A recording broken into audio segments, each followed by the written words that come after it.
Bonsoir à tous, bienvenue si vous nous rejoignez dans cette nouvelle édition. Voici les titres de ce 20h. L'évasion fiscale, c'est le nouveau combat des pays francophones. La problématique est au cœur d'une rencontre à Cotonou. Elle est initiée par le Centre de recherche et d'études des directions des administrations fiscales.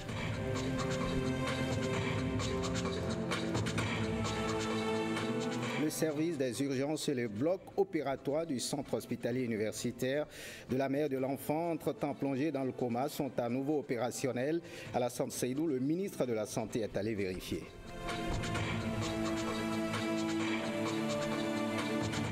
Le 29e sommet de l'Union africaine s'est ouvert aujourd'hui à Addis Abeba. Les réflexions sont focalisées sur l'indépendance financière de cette union.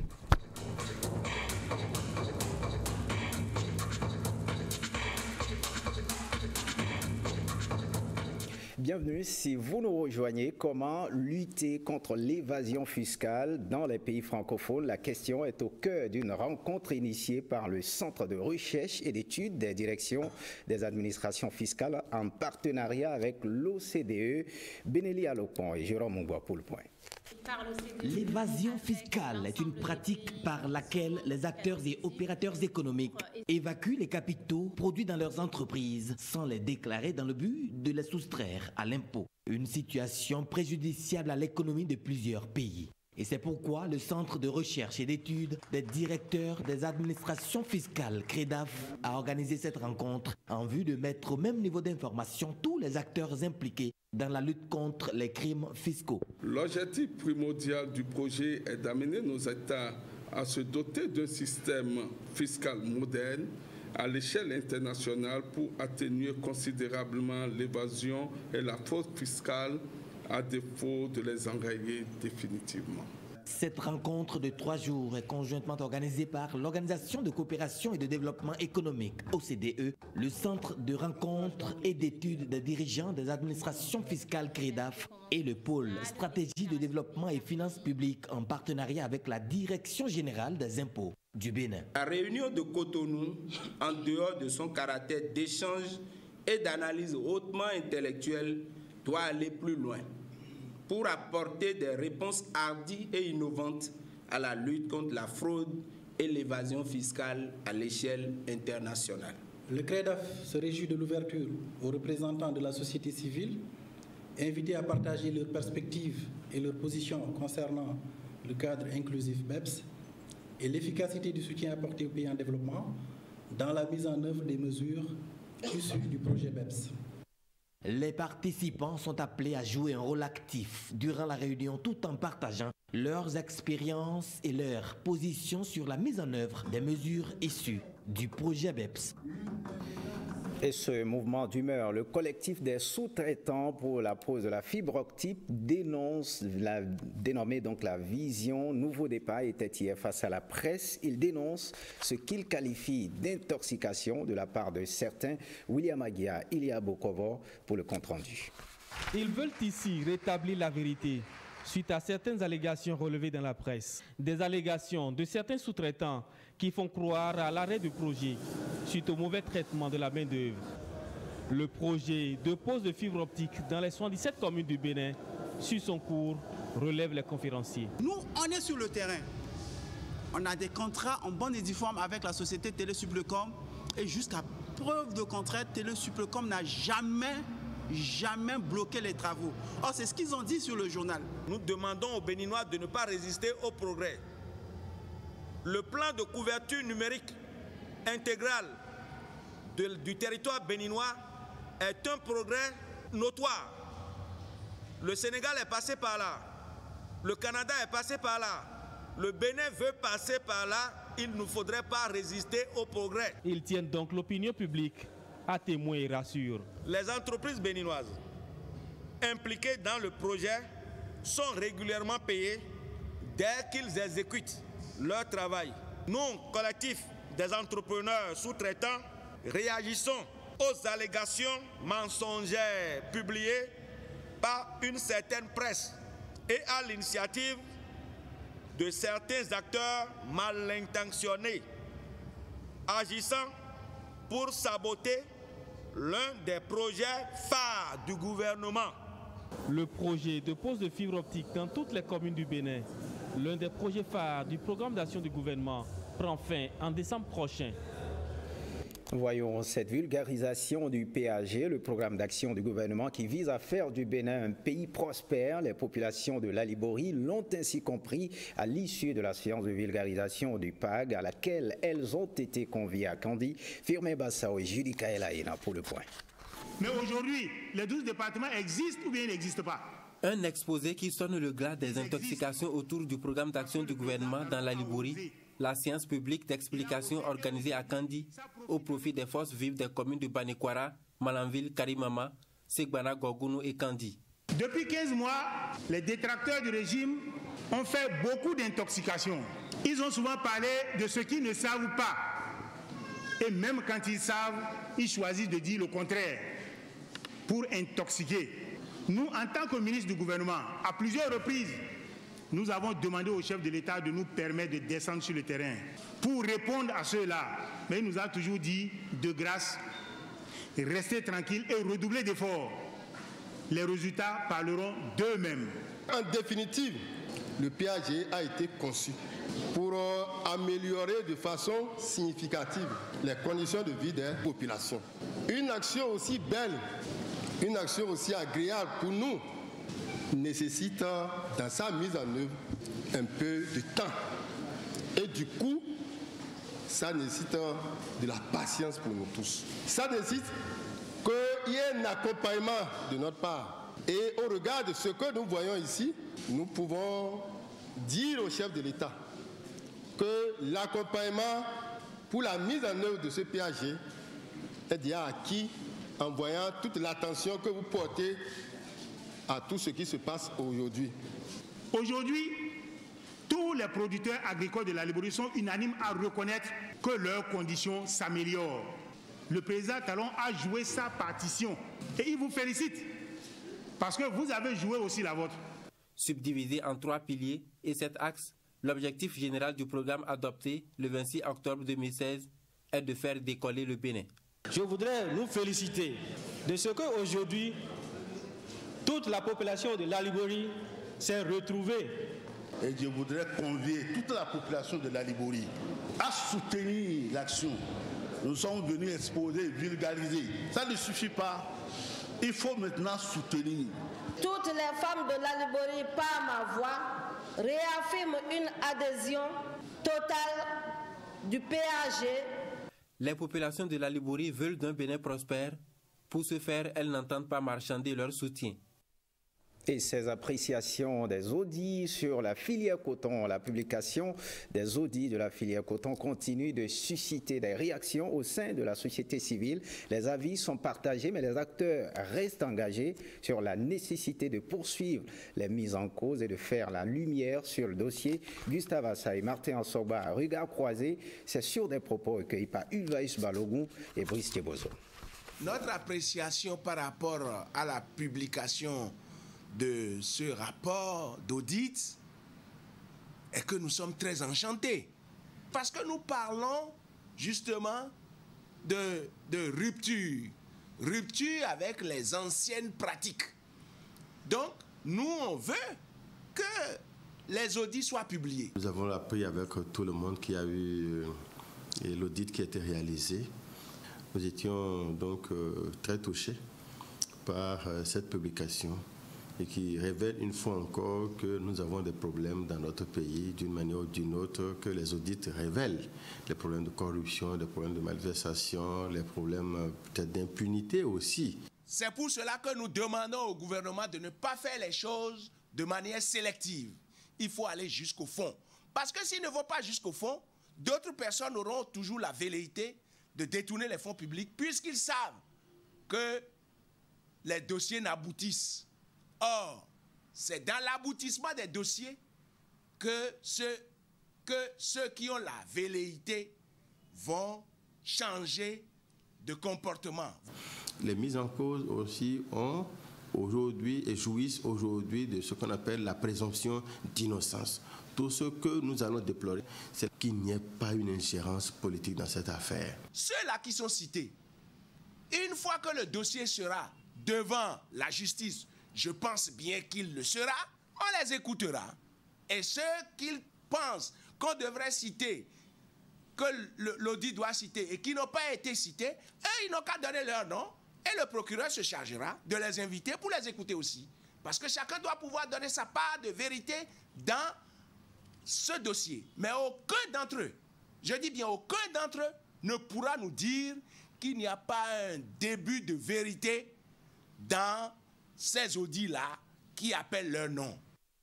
En bref, à présent, Bénin Télécom SA qui annonce la restructuration du secteur de télécommunications au Bénin. Les grandes lignes des réformes de cette société ont été présentées à la presse cet après-midi. Elles visent à terme à transformer le Bénin en une plateforme de services numériques. Nous y reviendrons dans nos prochaines éditions. Hypothéqué depuis plusieurs semaines, le service des urgences et le bloc opératoire du centre hospitalier universitaire de la mère et de l'enfant Lagune sont à nouveau opérationnels. Le ministre de la Santé, Alassane Seydou, est allé vérifier l'effectivité de cette reprise ce lundi matin. Il a ensuite réaffirmé l'engagement du gouvernement à accompagner davantage l'hôpital. Ossiana Mousso, Blaise Anampo et Alexis Kenon pour le point. Cette image indique que le service des urgences et le bloc opératoire du CHUMEL sont à nouveau fonctionnels. Un constat fait aussi par le ministre de la Santé. Alassane Seydou était ce lundi dans les locaux de l'hôpital. L'OMEL est opérationnel. Les patientes peuvent revenir. Tout se passera comme par le passé, sinon mieux que par le passé. Parce qu'il y a quand même eu une amélioration notable par rapport au plateau technique. Médecins, sages-femmes et autorités du CHUMEL saluent l'initiative du gouvernement. Ils rassurent sur l'effectivité de la reprise des activités. Vraiment, ça faisait très mal au cœur de ne pas pouvoir prendre en charge des femmes dans des conditions vraiment correctes, comme elles le méritaient, et d'être obligés, nous, en tant que centre de référence, de renvoyer les femmes vers d'autres formations sanitaires. Nous exhortons la population béninoise à venir massivement au CHUMEL. Donc nous leur rassurons que le travail a bel et bien repris et qu'ils peuvent passer à tout moment. Nous prenons l'engagement de veiller à ce que les travaux de maintenance soient véritablement assurés pour éviter d'arriver à des situations du genre qu'on a vécues il y a quelques jours. Toutefois, le responsable du bloc opératoire fixe une condition pour éviter de retomber dans les mêmes travers. Ce que nous devons souhaiter pour éviter de revivre la situation de la dernière fois, c'est que les cadres de votre ministère et ceux du ministère des Finances jouent leur partition pour que dans les semaines à venir, les deux autres salles soient rendues fonctionnelles. Des engagements aussi ont été pris par le gouvernement, par le chef de l'État lui-même, pour que les deux autres blocs qui restent soient équipés dans les semaines à venir. La reprise des activités du service des urgences et du bloc opératoire du CHUMEL sonne la fin d'un calvaire pour les populations. Elle vient aussi soulager le trop-plein des autres centres sollicités. Voyons ce Carnénois, il a été membre du premier gouvernement du Dahomey en 1960 comme ministre de la Justice, mais aussi ancien gouverneur de la Banque mondiale. Il s'agit de l'ancien bâtonnier Joseph Dion Keke qui nous a quittés le 1er juillet à l'âge de 97 ans. En attendant de revenir plus en détail sur la vie de l'homme, nous vous proposons les réactions de quelques personnalités interrogées par Wenceslas Aouaimon et Jean-Claude James. Je voudrais d'abord saluer la glorieuse mémoire des Kouyous, que j'ai eu l'occasion, malgré la distance entre nos âges, de croiser, d'échanger avec lui. Sur le plan politique, il a fait un bon parcours. Il était PRD de président Feu Souroumigan à Piti. Je n'ai pas entendu au cours de sa carrière politique qu'il a fait une migration vers ailleurs, comme ça se passe aujourd'hui, comme c'est devenu un sport. Donc c'est une personnalité respectable. Et ces exemples-là doivent servir de leçon à ceux qui aujourd'hui font de la politique du ventre. Je crois que l'État lui doit beaucoup de reconnaissance. Il faut lui rendre les hommages qu'il mérite. J'ai intégré le barreau en décembre 1987. J'ai prêté serment et c'est à cette occasion que je l'ai rencontré pour la première fois. Il est venu me féliciter comme tous nos confrères. Je ne le connaissais pas. Mais ce que je retiens surtout de ce monsieur, il a comme un rituel vis-à-vis des confrères, qu'on soit de sa génération ou non. La première fois où je reçois un télégramme, je me suis dit, mais qu'est-ce que c'est un télégramme? Et j'ouvre le télégramme, c'était la première semaine du mois de janvier. Et je vois qu'il me souhaitait bonne et heureuse année. Waouh! Et jusqu'à ce qu'il disparaisse maintenant, le bâtonnier Adjignon Keke vous envoie systématiquement un télégramme. C'est pour dire que c'est quelque chose qui manque aujourd'hui. Nous retenons quand même qu'il a été le premier ministre de la justice de l'indépendance, du premier gouvernement de l'indépendance, et puis tout ce qu'on peut, on peut lui souhaiter un repos éternel. Il a la chance d'avoir vécu. Voyons à présent ses talents en cybersécurité. L'Agence du numérique a lancé le 15 mai dernier un concours en ligne pour détecter les meilleurs talents en cybersécurité. 3 gagnants participants en sont sortis meilleurs. Ils ont été présentés à la presse ce vendredi 30 juin 2017. Précieux Akoyono. Yva Godopessi pour le point. Un laptop, 6 mois de connexion Internet illimitée et un séjour d'une semaine à Paris, tout frais compris, c'est le prix que remporte ce jeune homme âgé de 18 ans. Il fait désormais partie de ceux qui luttent contre la cybercriminalité. Je voudrais dire que les épreuves que nous avons eu à traiter n'étaient pas tellement faciles, donc je voudrais déjà remercier l'agence du numérique d'avoir composé ce genre de preuves, puisque ça nous a aidé à avoir plus de connaissances. Ça nous a amené à fouiller pour améliorer nos capacités. Ce concours est le premier du genre organisé en ligne au Bénin pour détecter le niveau local en termes de cybersécurité. La cybersécurité, c'est l'affaire de tous. Donc l'agence du numérique a, par cette initiative, permis de connaître et de déterminer en fait la maturité, la potentialité en tout cas au niveau du Bénin par rapport aux compétences en termes de cybersécurité. On a 3 grands gagnants qui ont réussi les tests au niveau de ce concours et on en est très fiers, donc c'était le but qui était recherché. Un concours qui cadre avec l'ambition du gouvernement, celle de garantir un environnement numérique sain et fiable aux utilisateurs des technologies de l'information et de la communication. On les suit, on les amène. On marque un arrêt à l'église. La communauté chrétienne de Tokan a célébré ce dimanche 95 années d'existence et 10 ans de vie paroissiale au service de Dieu. Une commémoration mise sous le signe d'action de grâce et d'appel à mobilisation pour la construction d'une nouvelle église pour contenir donc la communauté. Le compte-rendu de la célébration avec Ossiana Mosso, Ilvaïs Balogou et Edmond Ngo. Moment de dévotion, d'amour et d'acceptation. La paroisse de Tokan célèbre un triple événement. La fête patronale de l'église, la commémoration des 95 ans d'existence de cette communauté chrétienne et les 10 ans de vie paroissiale. C'était en 1922 que 3 des natifs de Tokan s'étaient rendus à Weto pour rendre visite à un ami. Et c'est là qu'ils ont rencontré un homme blanc en train d'évangéliser les populations de Weto. Et comme ils sont toujours accrochés à leur fétiche, à leur coutume, à leur tradition, ils ont voulu que l'évangélisation commence par les enfants. Un motif de satisfaction et d'action de grâce. Cette journée est une journée d'action de grâce au Seigneur qui a donné vie, qui a cheminé avec cette communauté depuis 95 ans et depuis 10 ans que Monseigneur Agboton l'a érigé en paroisse. En maître de cérémonie, l'archevêque Gagné exhorte à cultiver l'amour. Louez le Seigneur, aimez le Seigneur, parce que le Seigneur nous accueille. La mort de Jésus-Christ est pour nous un héritage.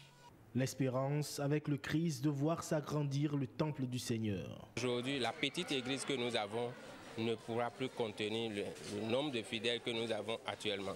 Donc il faut absolument construire une nouvelle paroisse, une grande paroisse. Et cette mobilisation se fait à travers toutes les connaissances que nous avons au-delà des frontières du Tokan. Tous ceux-là, ils nous viennent en aide. À travers cet appel à la mobilisation, la paroisse Saint-Pierre de Tokan veut amorcer la pérennisation des œuvres de Dieu. Et cette célébration, la société FIFA a célébré ses 15 ans d'anniversaire, un événement qui a été marqué par plusieurs manifestations. Un concert a été organisé à l'occasion pour récompenser les clients pour leur fidélité. La cérémonie a eu lieu ce week-end à Fijrosep plage, Manili, Chibozo, Awa Chérif pour le point. Joyeux anniversaire à la société FIFA. Du concert live riche en couleurs, une ambiance chaleureuse en l'honneur de sa clientèle. Les 15 ans d'existence de FIFA sont ainsi célébrés. On a tourné dans tout le Bénin. On a eu à faire des caravanes de Cotonou en passant par Comé. Il a conduit Grand Popo, Abomey, Boycon pour détendre nos clients qui sont toujours en train de courir à gauche et à droite. C'est une journée de détente pour eux. Une occasion pour les promoteurs de revenir sur la qualité de cette eau minérale. C'est une eau très pure, il n'y a rien d'ajouté, c'est naturel. Surtout notre slogan, on dit tradition de la valeur. Dans la tradition, on n'ajoute rien, on ne retire rien.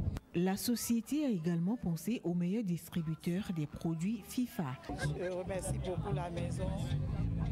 Je leur souhaite longue vie et je promets de travailler davantage pour l'évolution et la distribution de FIFA. Pour marquer ses 15 ans d'anniversaire, un don de sang a été organisé au cours de cette soirée. Étant donné que nous sommes une société citoyenne et que le bien-être de la population nous préoccupe, on a organisé aussi une séance de don de sang. Cette soirée d'anniversaire a été sanctionnée par une remise de lot aux gagnants du jeu organisé du 13 mai au 23 juin 2017. On ne change pas de registre. Pour davantage marquer ses 15 ans de vie de FIFA, un dîner de gala a été organisé en présence du personnel de cette société et du ministre du Commerce et de l'Industrie. L'événement a eu lieu à Cotonou. Voici le public reportage de Blaise Adampo et Calvado Amon. Vivons ensemble ce moment. Le temps de la célébration du 15e anniversaire de la société FIFA de Sainte-Luce est ainsi donné. Créée en 2002, l'entreprise a pris de l'âge et célèbre son succès. Le chemin a été long pour une société qui a su imprimer ses marques dans la sous-région ouest africaine. Le bébé, une fois né, il nous a fallu beaucoup de sacrifices, mais aussi une sacrée bonne volonté, de courage, de la détermination pour qu'ensemble, avec vous, personnel de l'entreprise, distributeurs, amis, parents, permettre à la fin d'atteindre l'âge de l'adolescence, c'est-à-dire 15 ans. Du nord au sud, de l'est à l'ouest, FIFA de Sainte-Luce reste une eau de référence aujourd'hui, appréciée de tous. Elle a même dépassé les frontières et est commercialisée dans la sous-région, au Togo, au Niger, au Burkina. FIFA de Sainte-Luce fait son tout petit bonhomme de chemin. Des mérites reconnus par le gouvernement béninois. Le directeur général des eaux FIFA vous dit que le rôle que vous jouez dans ce pays n'est plus à démontrer. Je voudrais vous dire bravo et rêver. FIFA de Sainte-Luce a également reçu plusieurs prix pour la qualité de ses produits. Je tiens à souligner que pour le bonheur des populations et des consommateurs, la société ETE-SA s'évertue à respecter les standards internationaux. Ceci lui a valu plusieurs prix, 2 prix béninois de la qualité et 2 prix UEMOA de la qualité en 2012 et en 2014. Il s'agit de la société PDTA, produit du terroir africain, qui produit des conserves alimentaires sans conservateurs à partir des matières premières issues de notre agriculture. Que votre nouveau bébé que vous avez annoncé tout à l'heure, je l'ai bien noté. J'ai déjà entendu parler de ce bébé. Il grandira et peut-être dans 15 ans, si on a encore de la force, nous fêterons l'adolescence de ce nouveau bébé. La distinction des meilleurs employés, consommateurs et distributeurs des produits FIFA de Sainte-Luce et la coupure de gâteaux ont mis un terme à cette soirée de célébration.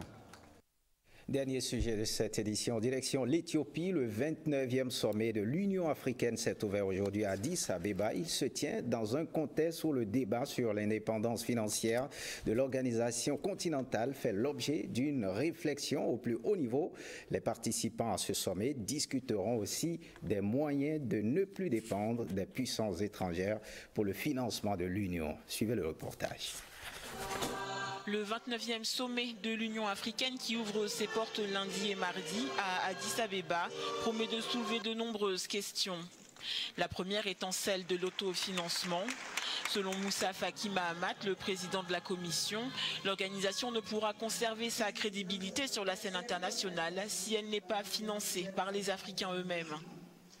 Un début de réponse avait été apporté il y a un an lors du sommet de Kigali. Les chefs d'État avaient adopté le principe d'une taxe de 0,2% sur les produits non africains importés sur le continent. Ce sommet devrait se consacrer à sa mise en œuvre.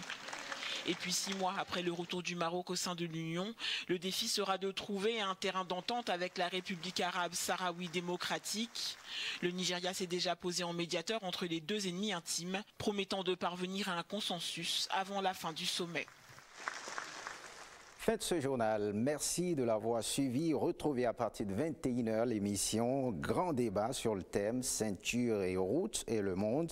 Et puis 2 émissions de feuilleton, Les choix de l'amour et Without You. Retrouvez l'édition de 23h avec Héloïse Winato. Merci de nous avoir suivis. L'ORTB passe sans vous.